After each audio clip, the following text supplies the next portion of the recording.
Welcome to the Ultimate Sports Podcast Special Edition NBA Draft Preview and Predictions. First up, I'm going to go over my top 75 big board and do comparisons for my top 20.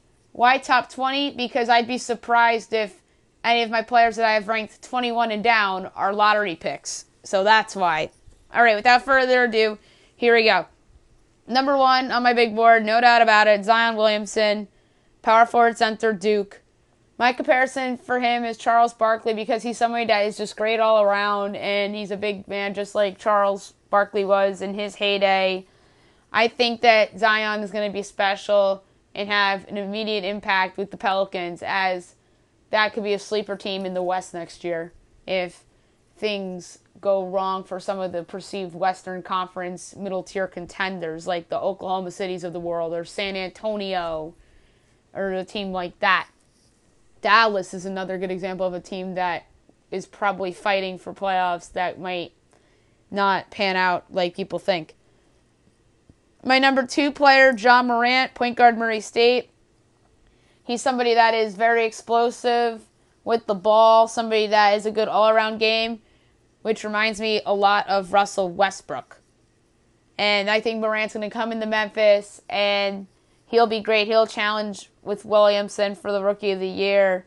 And you obviously know that that's the direction they're going in because of the trade of Mike Conley. That's the indication right there.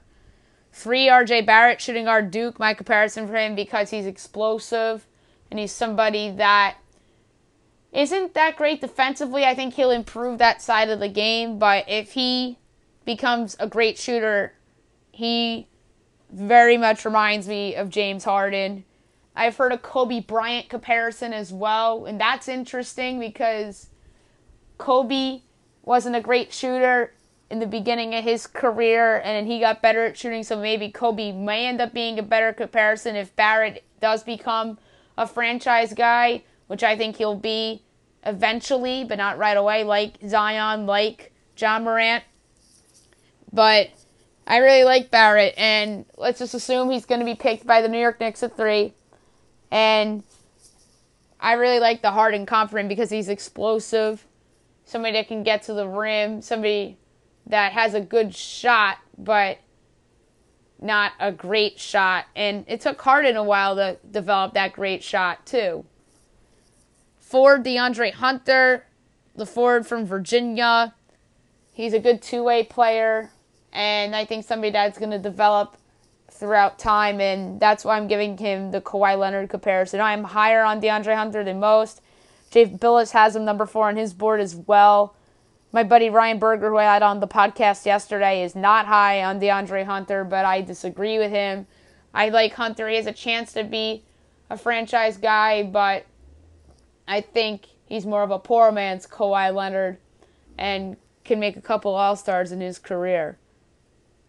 5, I have Jarrett Culver, the shooting guard from Texas Tech. My comparison for him is Chris Middleton. He's somebody that's a good two-way player, somebody that came onto the scenes this past year for Texas Tech. And he's somebody that developed a shot this year in college, and like I said, he's a good defensive player too. That's why I really like the Chris Middleton comp for him. 6, Darius Garland, the point guard from Vanderbilt. He'd be much higher on this list if he wasn't hurt. This past season, I probably would have had him at 4 if he didn't get hurt. My comparison for him because of his explosiveness to the basket and the fact he could flat out shoot, Damian Lillard. 7, I have Kobe White, the point guard from North Carolina. He's somebody that burst out onto the scenes in college this past season with the Tar Heels. I think this guy is going to go in the top 10, although Ryan Berger predicted on the podcast yesterday that he'd go in the top 5. But I don't see that. I like Kobe White's game, and I think whomever gets him is going to get a steal. My comparison for him is somebody who unfortunately had his career cut short due to injuries, and that's Gilbert Arenas, because of his explosiveness and his shooting abilities. 8, Rui Hachimura, small forward, Gonzaga. I'm a big fan of Hachimura. He's somebody that I think is going to have a very long, solid NBA career, maybe a few All-Star games. My comparison for this player is somebody that's not an all-star, though, but I think he'll be a better version of this player that could potentially make all-stars, and that's Wilson Chandler.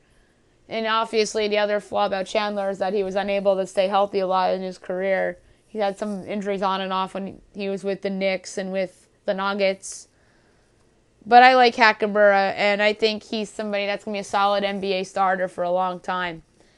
9, I have Cam Reddish from Duke.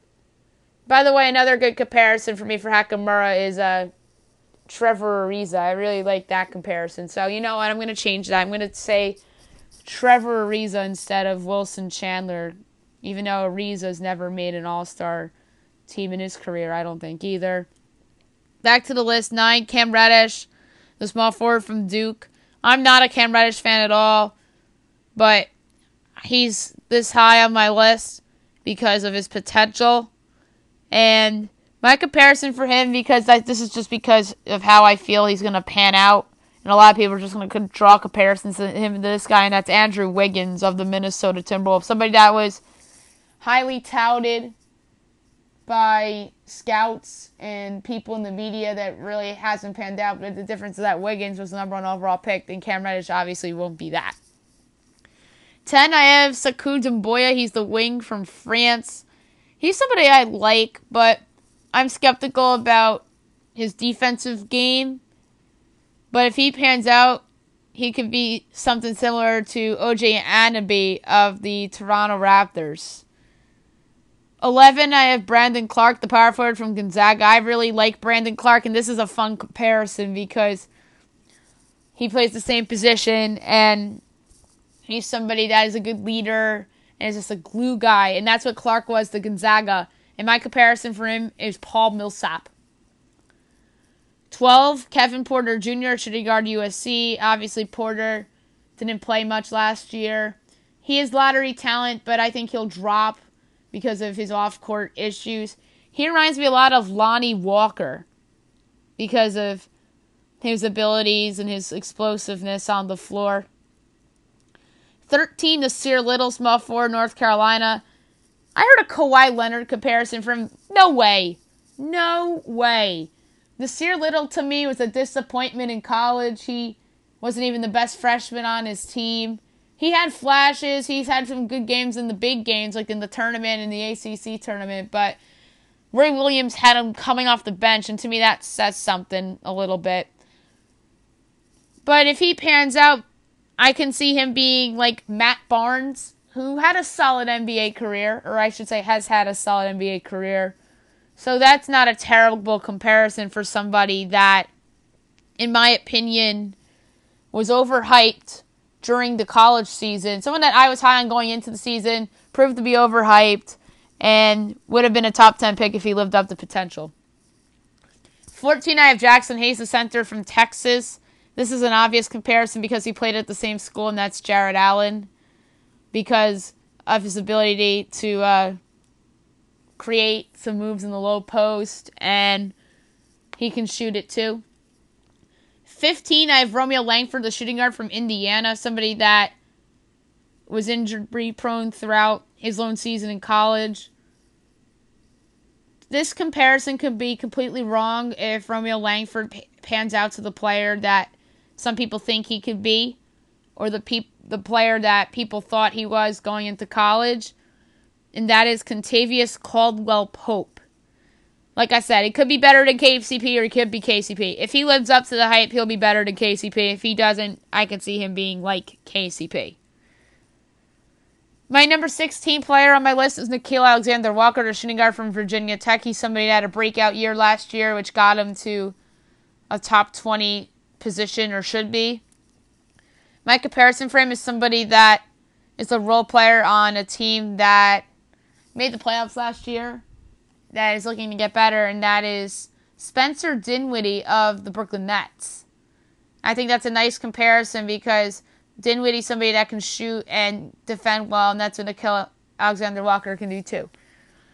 17, I have Tyler Herro, the shooting guard from Kentucky. He's somebody that really bursted onto the scenes last year in the tournament. I think he's the best Kentucky player that's going to be drafted, although I think there's a chance he'll be the third Kentucky player that's going to be drafted tomorrow night. My comparison for him, because he's somebody that can flat out shoot. I don't know if he will be a better or a worse version of Devin Booker. A better version if he can play some defense. A worse version if he's not the scorer that Booker is. 18, PJ Washington, the power forward from Kentucky. He's somebody that I thought was their best player last year. He's good in the post. He can shoot well. He's good at stretching the floor. And that's why my comparison for him is Marcus Morris. I heard Paul Millsap, but I think that's a little too strong for Washington. And I see Washington more as a role player in the league rather than a starter. That's why I have him compared to Marcus Morris. 19, Bull, the center from Oregon. He would have been a lottery pick if he wasn't hurt this past year. He's somebody that averaged over 20 a game before his injury. But to me, he's so risky.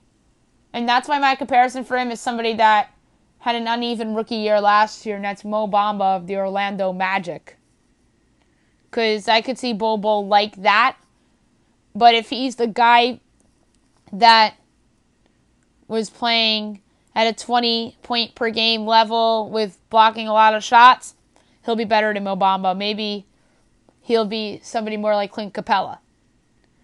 20, Cameron Johnson, small forward, North Carolina. I like Cam Johnson. He's a big game player. He's somebody that was on North Carolina's championship team back in the 2016-17 season.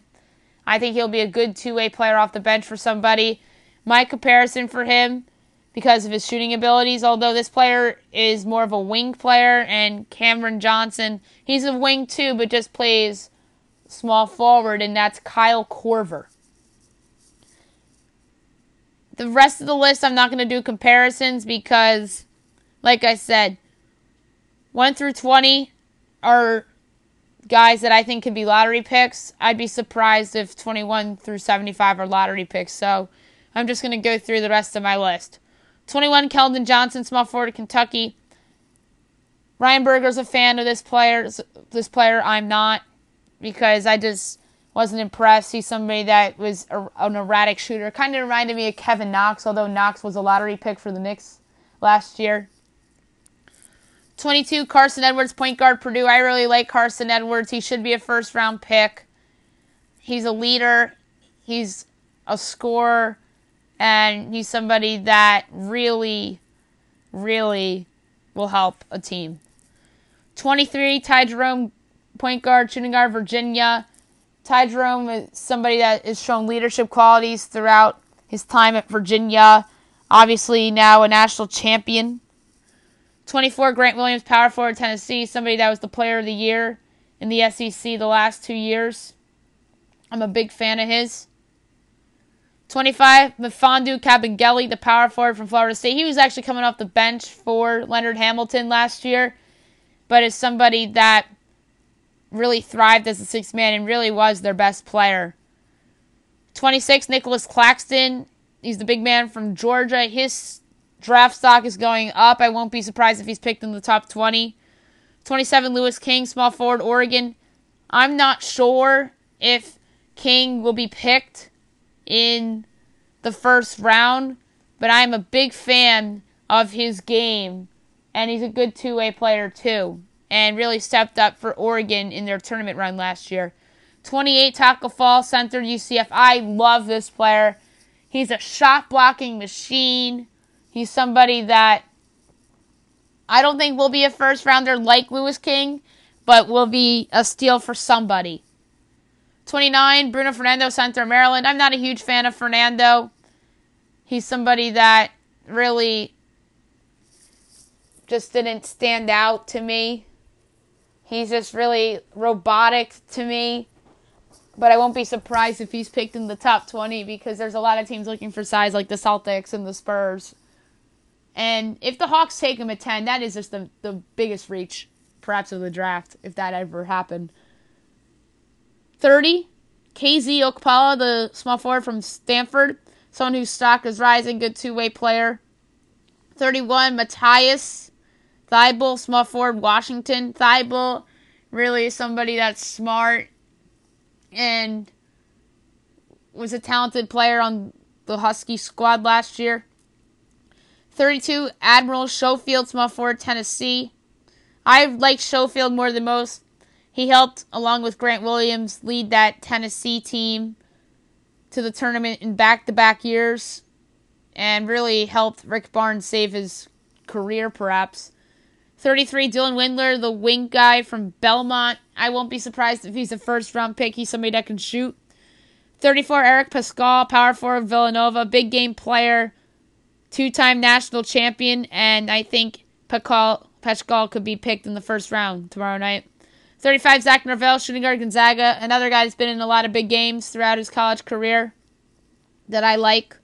36, Jonte Porter, center, Missouri. If he was healthy, he'd be a first-round pick. 37, Naz Reid, power forward, center, LSU, someone whose stock is rising, somebody that Ryan Berger's a fan of. 38, Ethan Happ, power forward, Wisconsin. I like Happ more than most. He's somebody that has been in a lot of big games throughout his college career. 39, Goga Bitadze, the center from Serbia. He's one of the more overrated players in the draft in my mind. He's someone that I'm skeptical of because he played overseas. He's a crafty guy, but I don't know if he's somebody that is going to be a starter in the league. I've heard a lot of comparisons to Boban from the Sixers, and I've heard comparisons to Zubac from the Clippers. 40, Talen Horton-Tucker, the wing from Iowa State. Won't be surprised if he's a first-round pick tomorrow night. 41, Luka Samanic, the wing from Croatia. Won't be surprised if he's a first-round pick tomorrow. Horton-Tucker, somebody that had a breakout as a freshman, which got him to this spot, and Samanic is somebody that had success overseas that teams in the back end of the first round really like. 42 is Chuma Okeke, the small forward from Auburn. I like Okeke. He obviously got hurt last year in Auburn's tournament run, but he's somebody that really has shown a lot of promise in college. 43, Daniel Gafford, the center from Arkansas. I like Gafford a lot, and won't be surprised if he's a first-round pick tomorrow night.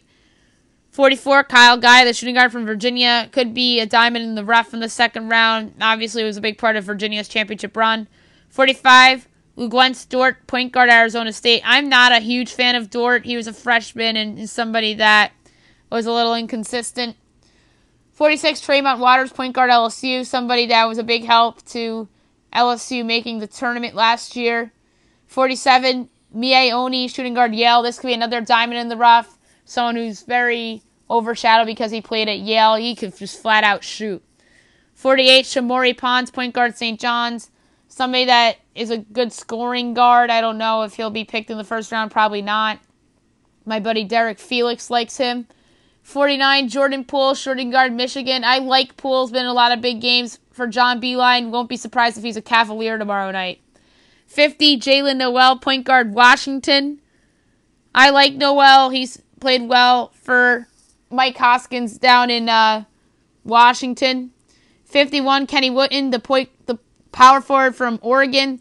Wooten is somebody that was also good for Dana Altman down the stretch last year in their run. 52, Sagaba Konate, center, West Virginia. He was hurt last year. If he wasn't hurt, he'd be, in my opinion, a first-round pick. He's a good shot blocker and somebody that can score in the post. 53, Marquez Bolden, center, Duke. Somebody that was a disappointment his 2 seasons at Duke. Someone that was supposed to be a lottery pick in 2018, but decided to come back to school. Was a disappointment again, coming off the bench, backing up Zion at Duke.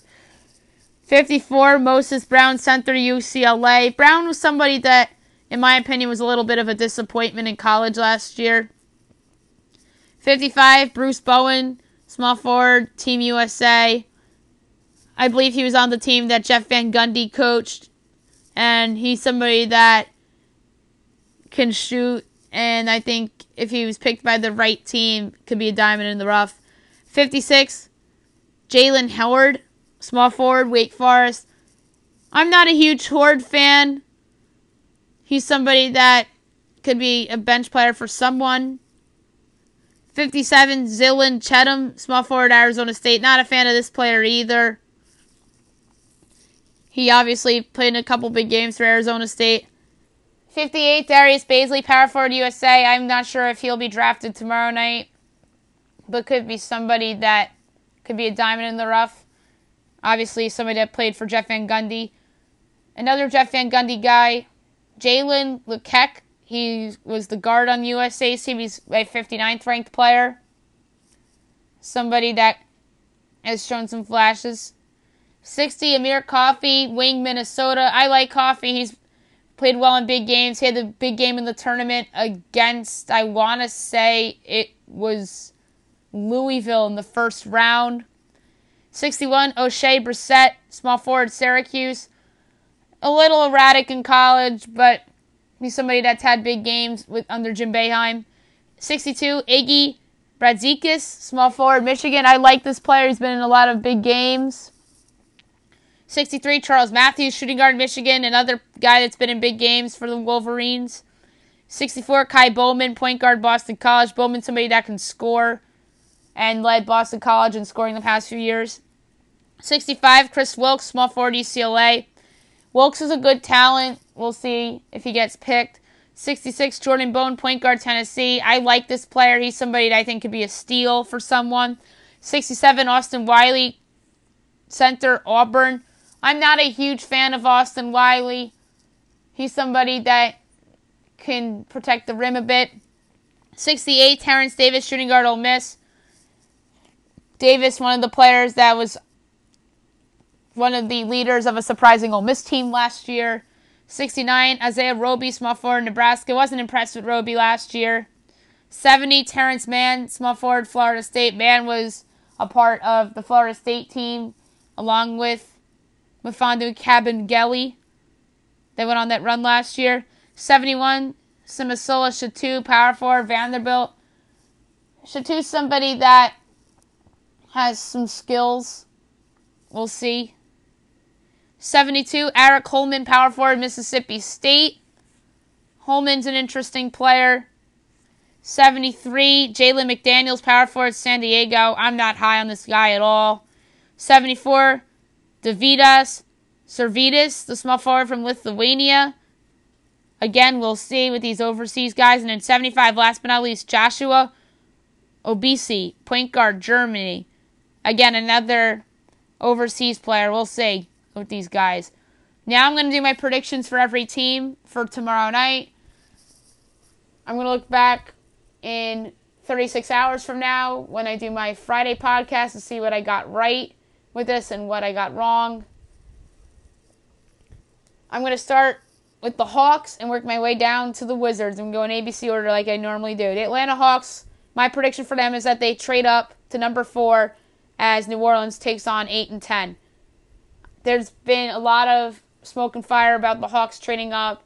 The Knicks denied their offer, and we'll see if the Pelicans are really willing to move down and potentially make some moves with the other assets that they could accumulate from the Hawks. The Boston Celtics will trade 14 and 20 for 9. I think the Celtics want to move into the lottery. They know they're losing Al Horford and Kyrie Irving, so I think they'll package some of their assets and try to move up in the lottery. The Brooklyn Nets draft 2 international players. The Nets are a team that likes to draft internationally, so I won't be surprised if they come away with international players at 27 and 31. The Charlotte Hornets draft a big man. I don't know who. Maybe Bol, maybe Mfiondu Kabengele. Stay tuned for another prediction involving the Hornets. Chicago drafts a point guard at number 7. I don't know if that's Darius Garland. If he drops, Kobe White at 7. It's probably going to be one of those guys. The Cleveland Cavaliers take Jarrett Culver at 5 after a lot of smoke about them possibly moving down. The Dallas Mavericks first round talent falls to them at 37. I don't know who that is. Maybe it is somebody like a Carson Edwards, somebody like a Lewis King. But we'll see.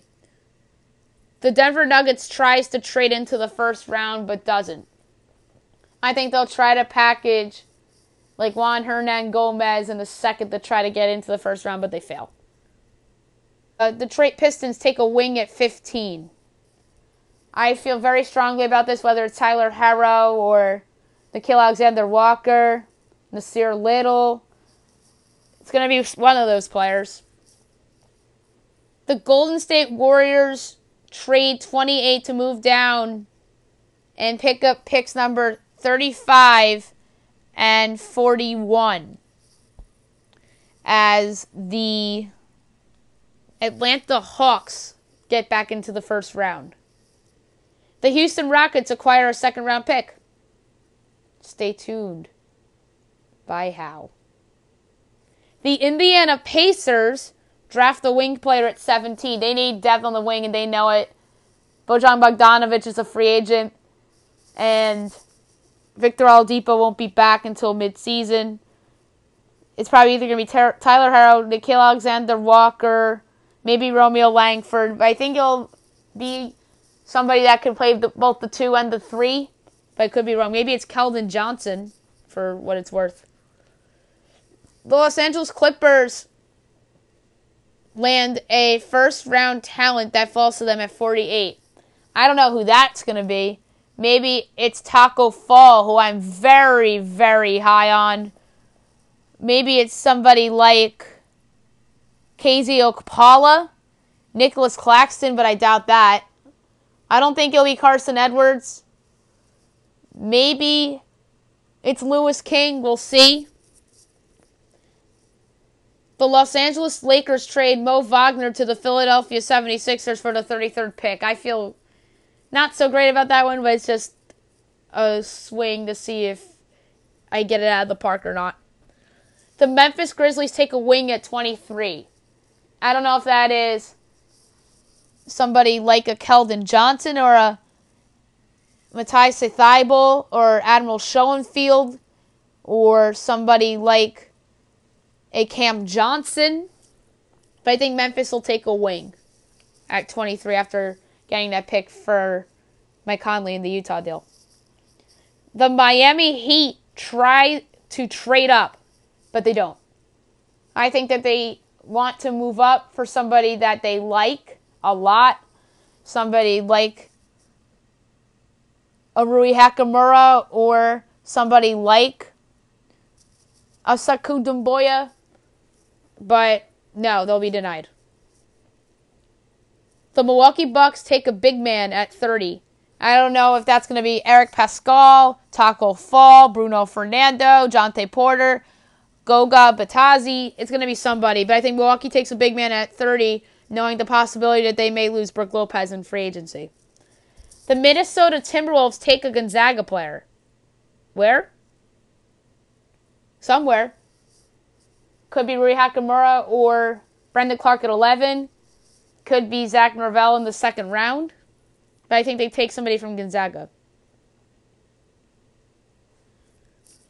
The New Orleans Pelicans trade picks 10 and 39 to the Houston Rockets for Clint Capella. See, that's where that second round pick comes from. Monster trade for the Pelicans. They get the rim protector they need to go alongside Zion Williamson. That could make them the 8th seed in the West.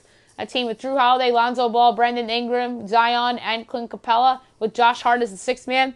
That's a playoff team in the West. I like that deal for them a lot. And then the Rockets get a lottery pick out of it. Maybe they take somebody like a Brandon Clark or Rui Hachimura, Sekou Doumbouya, Kevin Porter, Jackson Hayes. Jackson Hayes would be the logical pick for them at 10 if they were to get that pick.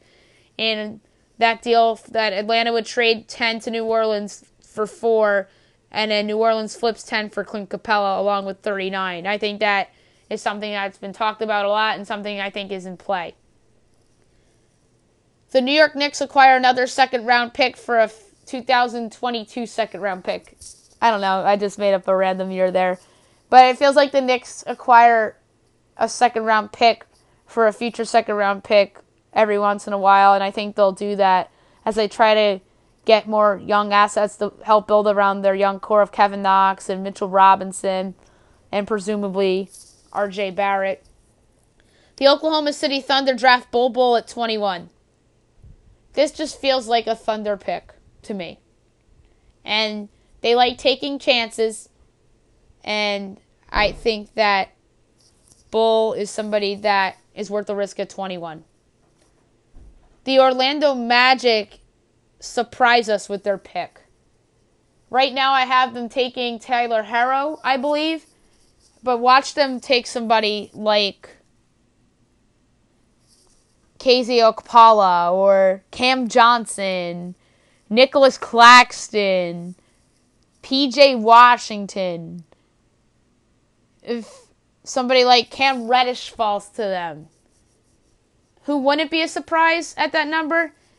Kevin Porter, Romeo Langford, Nickeil Alexander-Walker, Tyler Herro, Keldon Johnson are guys that I wouldn't be surprised if they're taken by Orlando, and I think those 4 players wouldn't surprise anybody, but I think they'll surprise us with their pick and take somebody that we're not thinking of. Or maybe they take Bol and then package Mo Bamba, or they take Bol thinking that there's a chance that Nikola Vucevic leaves this summer in free agency. The Philadelphia 76ers take a forward at 24. I don't know if it's a small forward or a power forward. It could be PJ Washington if he falls, Mfiondu Kabengele, Keldon Johnson, Cameron Johnson, Lewis King, KZ Okpala, but I think they'll take a forward knowing that there's a chance that Tobias Harris and Jimmy Butler both walk this summer. The Phoenix Suns take a point guard at 6. This is the easiest prediction on the board. They're going to take whoever's left for them at 6, whether that's somebody like Kobe White or Darius Garland. But my gut feeling is that somebody trades up the 4, Atlanta, and takes DeAndre Hunter. Then those 2 point guards come down. And obviously, Cleveland in that case would take Jarrett Culver. And then Phoenix can pick between Garland and Kobe White. And then the one that's not picked there goes to the Bulls at 7. So that was easy. The Portland Trailblazers take a big at 25. I don't know if that's Mfiondu Kabengele, Nicholas Claxton, Taco Fall, Bruno Fernando, PJ Washington, if he falls that far. But I think they take a big man at 25. The Sacramento Kings try to get back in the first round by offering teams some young assets and future second-round picks to move up. But they fail. The San Antonio Spurs trade 19 and 29 to Charlotte for 12 and Nicholas Batum's contract. I think that Charlotte's a team that is prepared to live without Kemba Walker. I think they want a guard, maybe preferably a point guard. So they say to the Spurs, you have to take on Nick Batum's big contract with the 12th pick if you want to move up and take somebody like a Nasir Little or Kevin Porter Jr. So in this scenario, Charlotte moves back and they can take Carson Edwards or somebody like a Ty Jerome. And then they have an extra pick and they can take a wing player or a big man. The Toronto Raptors take an international player with their pick. That feels like that's destined to happen because Toronto likes to go international. The Utah Jazz take a player from Tennessee with their second-round pick. I don't think it will be Grant Williams. I really don't think it will be Admiral Schofield either. But there's a chance Schofield falls. It could very well be Jordan Bone for what it's worth. But I have a feeling that a Tennessee player will be picked by the Utah Jazz in the second round. And last but not least, the Washington Wizards keep Bradley Beal for now after a lot of smoke about him being traded. I remember there was a lot of smoke around Paul George at the 2017 draft, but they traded him after the draft. That's what I think is going to happen with Beal. He remains a Wizard for now, and then once free agency starts, he'll be traded. Just like Paul George was traded to Oklahoma City on the eve of free agency in 2017. That's what I think will happen to Beal. So that's why the prediction for the Wizards is that they'll keep Bradley Beal for now, meaning through the draft. All right, that's it for my NBA draft preview and predictions podcast. I'll look back on this in 36 hours and see what I got right and see what I got wrong. Hope you guys have a nice night, everybody.